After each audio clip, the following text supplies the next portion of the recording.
d'origine animale et la certification.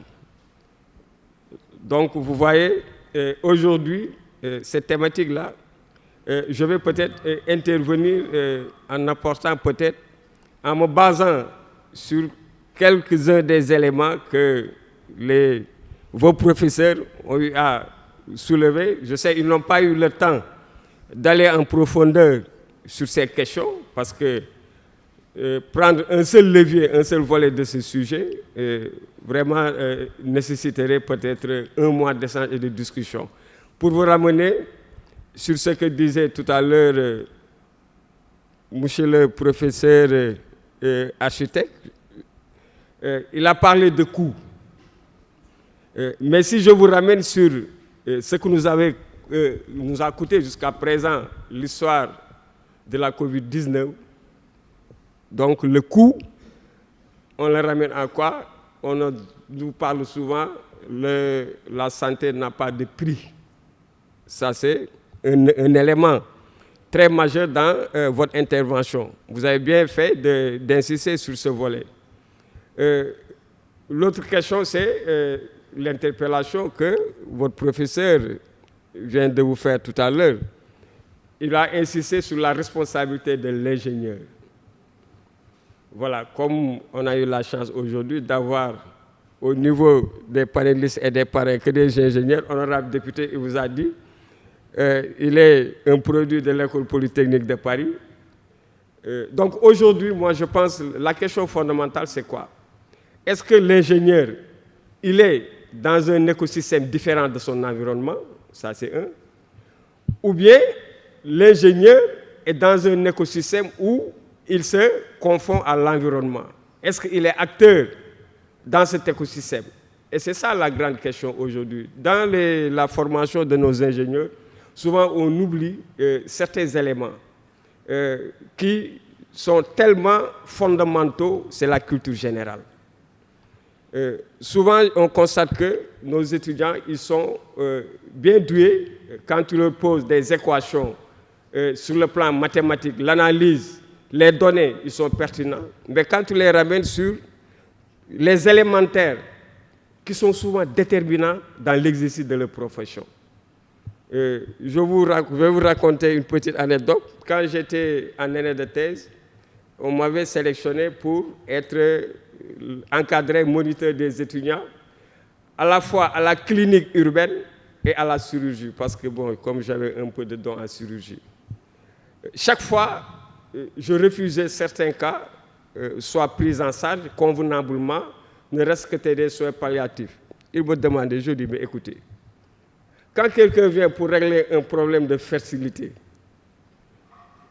je veux que vraiment ma brebis, ça fait 2 ans, 3 ans, je l'ai, mais chaque fois, c'est des mises bas qui ne sont pas correctes. Chaque fois, je dis, en fin de cycle, les étudiants, je les ai regroupés tous pour leur dire que le dernier conseil que je vous donne, c'est la fonction de reproduction, c'est une fonction de luxe. L'organisme, c'est après avoir satisfait l'ensemble des besoins que l'organisme est en mesure de procréer. Donc, c'est une fonction de luxe.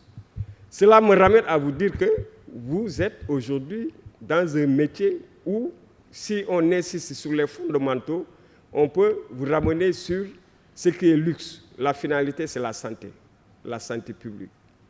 La période de la Covid, vous avez vu, on a installé des équipements spéciaux pour accueillir les malades. On a fait appel à qui? Au génie militaire, qui installait les tentes, qui créait les périmètres pour limiter les accès, tout ça. Il y avait des ingénieurs peut-être qui participaient, mais c'est la prise en charge, c'était vraiment rigoureux parce que c'est la discipline militaire qu'ils pensaient qu'il fallait appeler pour gérer cela. Et c'est quoi?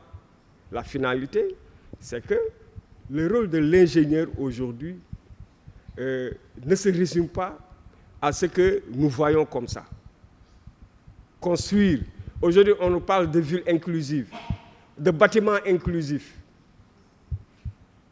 Ça vous ramène à quoi? Ça vous ramène à la problématique de la santé publique. Et la problématique de la santé publique vous ramène au choix de votre décision. Si vous devez décider aujourd'hui dans l'exercice de vos professions.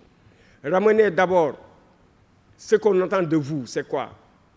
C'est le bien-être, la finalité, le confort, créer un bon habitat, créer des routes praticables, créer pratiquement des parcs d'attractions, tout ça. Mais on vise que le bien-être de l'individu. Et le bien nous ramène quoi? À un problème de santé publique. Donc aujourd'hui, loin de ce que nous croyons, on parle de pollution dans votre métier. Tout à l'heure, un de vos professeurs l'a évoqué. Quand on me dit que pour la pollution, au niveau de l'utilisation des carrières de béton, c'est 40% au niveau de votre corps de métier. Mais on peut se dire, mais comment on accepte aussi de continuer à favoriser l'émergence d'un corps de métier qui contribue à un niveau de pollution de cette dimension? Mais ce qu'on ne vous a pas dit, insisté, quel est le prix de cette pollution? C'est quel type de pollution? Quel est le niveau de cette pollution? Cela nous ramène à vous expliquer qu'aujourd'hui, vous êtes des ingénieurs. Certes, vous avez un rôle à jouer dans une société, dans des organisations. Vous êtes appelés aujourd'hui à répondre sur des questions spécifiques qui vont conduire la décision des décideurs. Et c'est important aujourd'hui, un ingénieur ne doit pas répondre à des interpellations qui ne rentrent pas dans ces lignes d'orientation. C'est pour revenir un peu à ce qu'un de vos professeurs a dit. Un ingénieur aujourd'hui n'a pas le droit d'expliquer à un profane l'intégralité de son métier, ce qu'il est en train de faire. Il me ramène sur les niveaux de rapport que nous parlons. On veut toujours répondre à la fois à nos pairs, aux ingénieurs qui vont nous lire. On veut répondre à l'opinion publique pour éviter d'être classé ou bien d'être critiqué. On veut toujours répondre aux exigences d'ordre réglementaire. Donc aujourd'hui, pour vous ramener, l'ingénieur est entre le marteau et l'enclume. Si vous vous ramenez aujourd'hui au premier concept du développement durable par Gro Harlem, qui fut, je crois, pendant 10 ans, Premier ministre norvégien, une dame qui a pour la première fois concilié l'environnement, le social et l'économie. Aujourd'hui, c'est le schéma du développement durable qu'on enseigne dans les universités. Est-ce que vous voyez? Aujourd'hui, il a parlé de biodiversité. Monsieur le professeur, tout à l'heure, quand vous avez parlé de l'intégration, comment on doit comment on appelle, retourner, labourer la terre. Lui, il pense quoi? À une certaine biodiversité. Mais il n'a pas expliqué quel est le lien qui existerait entre le niveau de perturbation et le niveau ou bien le coût pour ramener la logique de biodiversité qui existait. Ce qu'on a vu depuis un certain nombre d'années, ce qui a trompé pas mal de nos décideurs. Le reboisement, on reboise, on coupe, on met, on dit on a reboisé 1000 pieds d'arbres, ainsi de suite, tout ça. Mais est-ce que cela est la solution réelle pour répondre à la perturbation de cette biodiversité? Certains vont vous dire oui, parce que l'humain va voir que la verdure, c'est la façade qui est ramenée. Mais si on retourne un peu en arrière, on va se rendre compte sur quoi? On va se rendre compte que ce que nous voyons sur l'environnement représente 1/10 de la qualité de vie de l'environnement. Tout le reste, soit c'est des nano-organismes, des choses que nous ne voyons pas. Les essences qui sont excrétées avec les arbres, les parfums, tout ça. Mais c'est ce qui consolide le bien-être, ce qui contribue à renforcer le bien-être, la résilience même dans les systèmes que nous vivons.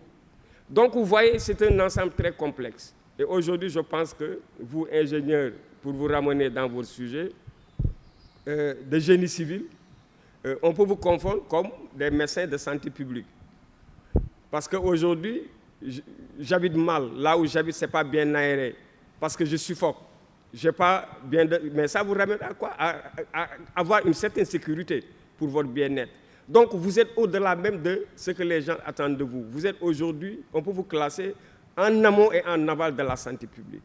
Donc, aujourd'hui, je pense que ça a été un sujet très passionnant pour ne pas vous dire que c'est en prenant un seul volet, on peut développer jusqu'à peut-être demain après-demain. Mais pour vous ramener aujourd'hui ce que, honorable, vous avez lancé comme pic tout à l'heure, vous avez délaissé le champ de décision. Les ingénieurs aujourd'hui, on ne les voit pas dans les sphères politiques. On ne les voit pas aujourd'hui. Allez voir les plateaux de télé. Les gens, ils viennent, ils parlent de vous, ils parlent de votre métier, ils parlent des orientations qui sont attendues de votre métier. Qui est plus habilité à vous dire défendre une cause qui rentre dans les lignes de vos pratiques? Mais c'est vous. Donc aujourd'hui, moi je pense que vous avez le mérite de vouloir servir la nation. Vous avez le mérite de vouloir répondre aux exigences. Mais aussi, n'oubliez pas que le monde a changé. Le monde a changé de telle sorte qu'aujourd'hui, nous commençons à avoir la chance d'avoir des praticiens de la science qui intègrent les sphères de décision. Cela nous ramène à quoi? Nous ramène à créer l'équité, à essayer de réduire les disparités. Aujourd'hui, quand les ingénieurs sortent pour aller en grève en se basant sur des revendications salariales, mais quand tu le vis, ça te fait mal. Tu sais pourquoi ça te fait mal? Parce que tu n'as pas été là où on décidait les grilles de salaire pour vous. Et pour éviter cela, demain, vous êtes appelés à être parmi ceux que le pays va compter pour consolider l'émergence sur lesquelles vraiment nous sommes en train d'aspirer avec les nouveaux programmes, les lignes de politique que nous comptons quand même apporter au Sénégal une fois que vraiment le peuple, comment on appelle, accepte notre projet de société pour nous mettre aux commandes. Aujourd'hui, allez dès à présent vous insérer dans les lignes de politique pour répondre demain à ce que vraiment nous attendons de vous, à ce que aussi vous voudrez que votre vie soit ainsi. Donc c'est sur ce, vraiment je voudrais m'arrêter.